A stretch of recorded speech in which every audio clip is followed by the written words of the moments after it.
Earth Day Cooking Take 3. Hi everyone, welcome to Heart Healthy Cooking Earth Day edition.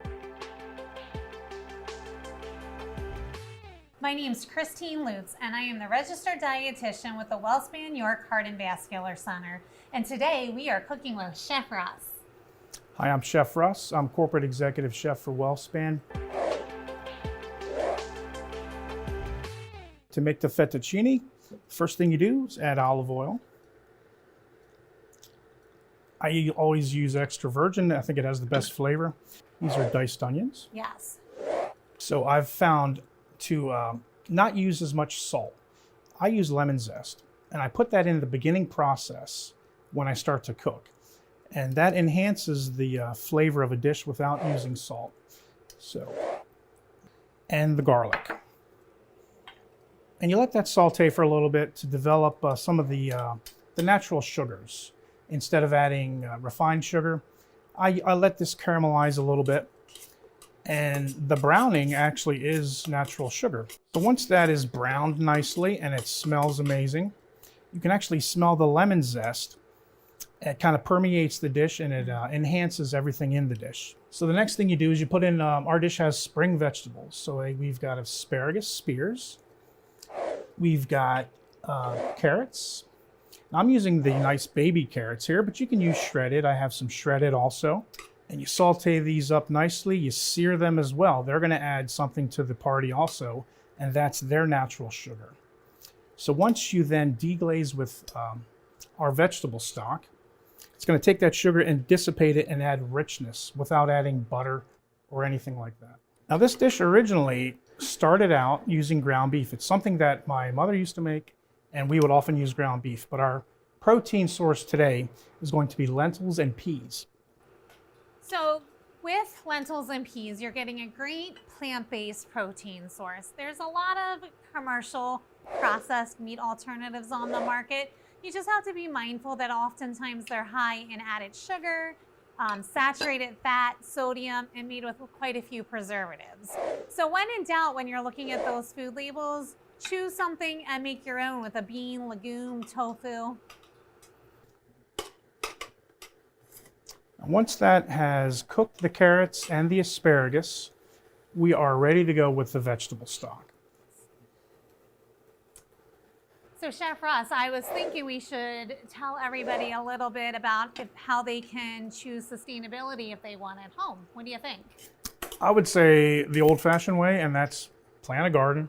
Absolutely. And visit your local produce people. There's bound to be a fruit stand near you.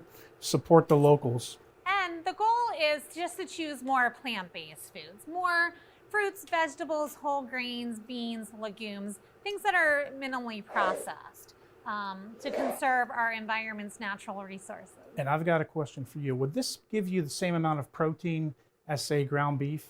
Absolutely. So lentils are a great plant-based source of protein. And actually, lentils will give you that kind of bite, almost like ground beef. Now, these we cooked ahead of time. And I left them kind of al dente just to have that little bite, that little interest in the texture. In today's presentation, we're using fettuccine. You could use whatever favorite kind of pasta.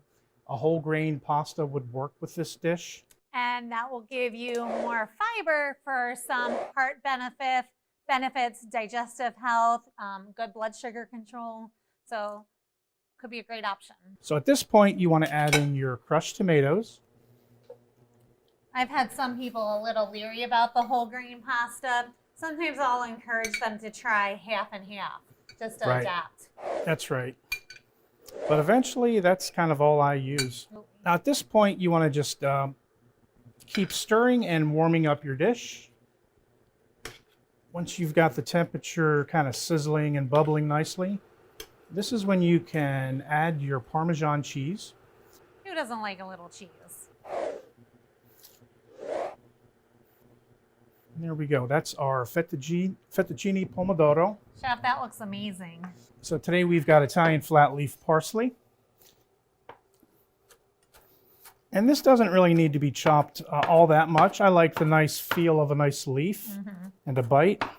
So that's Italian flat leaf as opposed to curly parsley, which doesn't really taste like much. Now this will kind of smell like a rich celery.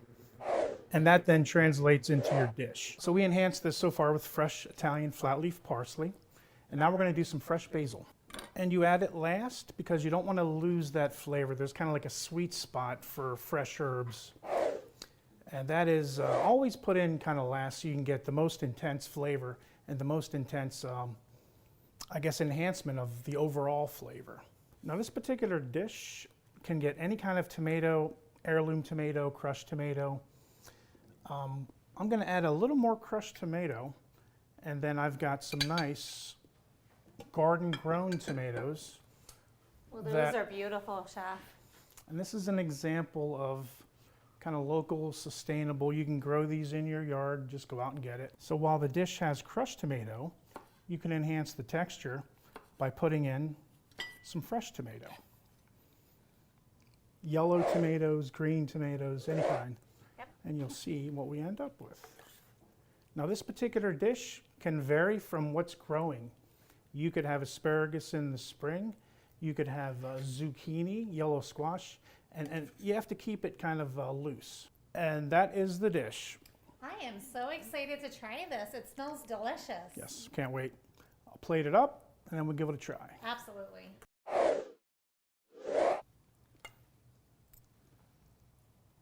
Yum. That is excellent. Nice job. And happy Earth Day. Happy Earth Day.